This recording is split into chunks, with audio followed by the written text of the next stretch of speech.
operations is a phrase which has become a symbol of British success in battle. It is the foundation upon which has been built the landings in North Africa, in Sicily, and in Italy. It is the workshop in which is being forged the weapon which will soon pierce the western defenses of Hitler's Europe. At training centers in Scotland and England, hundreds of thousands of British and Allied troops are studying the technique of invasion. Well schooled in this technique are the Canadians, who have put to good use their long period of waiting.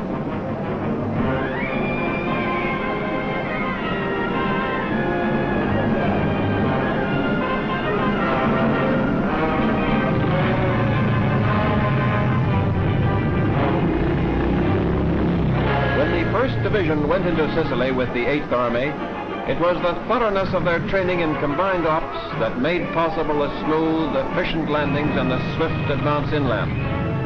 And the rest of the Canadian Army is making sure that when the curtain rises for the final act of the drama, every part will have been rehearsed to perfection.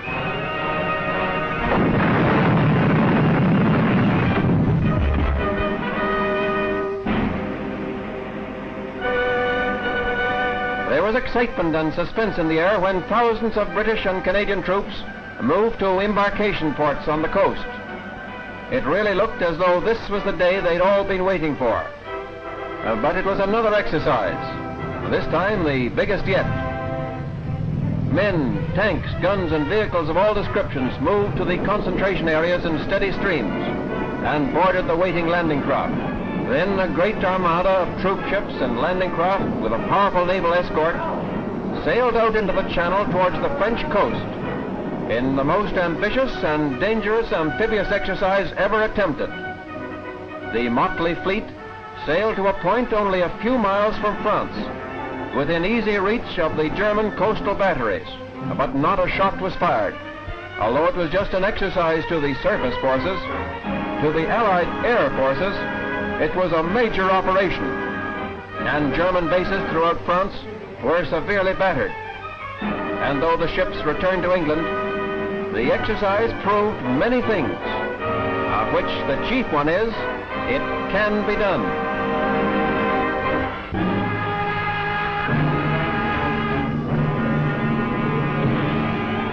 Enemy aircraft have learned to respect the powerful air defenses of Britain.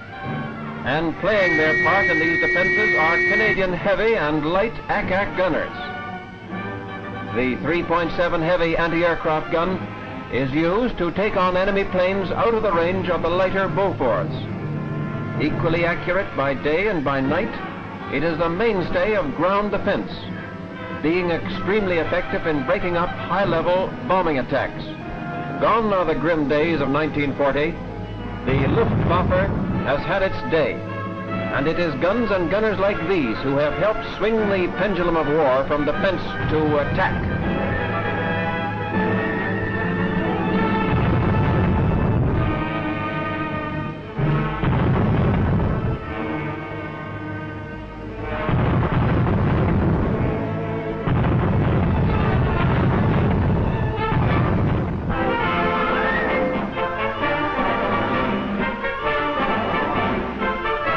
Field Marshal Lord Wavell, Viceroy Designate of India, started his military career in the Black Watch. His father had served with the regiment, and his son is now in the Middle East with one of the battalions. And so his visit to the Black Watch of Canada held a special significance and symbolized the regimental traditions of the British Empire forces. Like so many other British regiments, the Black Watch has Allied battalions throughout the Empire, in Canada, Australia, New Zealand, and South Africa. And the bond between them all is a very close one. Each British regiment cherishes its own particular traditions, and even the youngest battalion is fiercely proud of them. So it is that the Black Watch of Canada shares in the parent regiment's glory of Ticonderoga and Geldermalsen, as well as its own traditions of Eton and Vimy and Passchendaele, and each adds its bit to the intangible something which is the pride of regiment. The Canadians were proud indeed to march past their distinguished guest.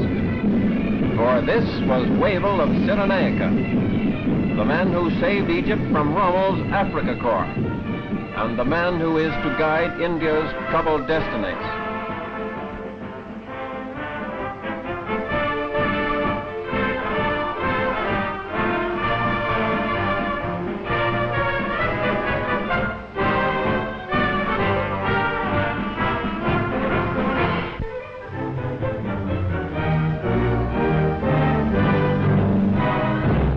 Recently released by the censors are pictures of the great new tank landing ships used in the Sicily and Italy landings.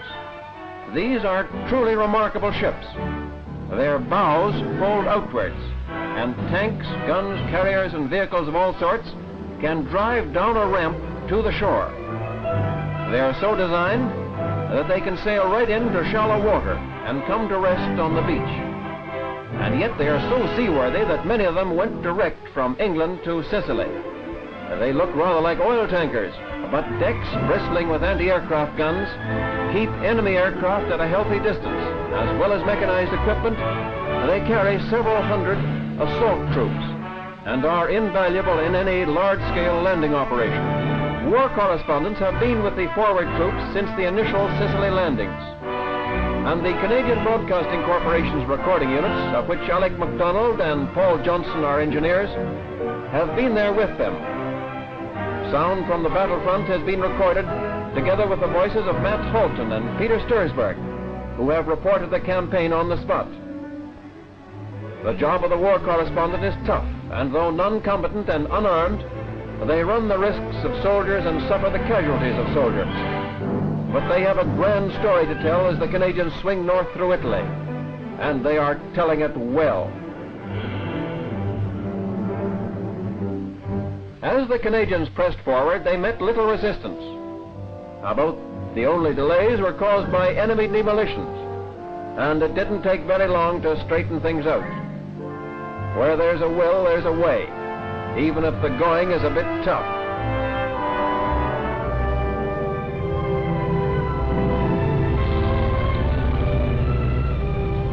As in Sicily, mule trains played an important part in getting up supplies. Both Canadian and other 8th Army troops found that the mule was the only form of transport through the untracked mountain country.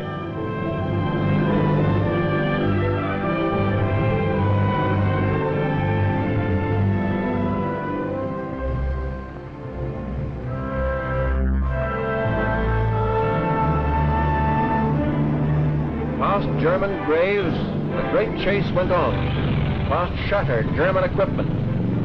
At Salerno, the 5th Army was in trouble, and Montgomery's men were needed. There was no time to be tired in these hectic days. Along dusty, snaky roads, the tireless Canadians pushed their way. 400 miles from the landing beaches on the Straits of Messina. History was being made, but no one had time to realize the fact. And as village after village was occupied by the advancing army, Canadians were proud of their destiny, proud that they were in the vanguard of the avenging hosts that had breached the walls of Hitler's fortress, and proud that they had a part in the freeing of the enslaved peoples of Europe.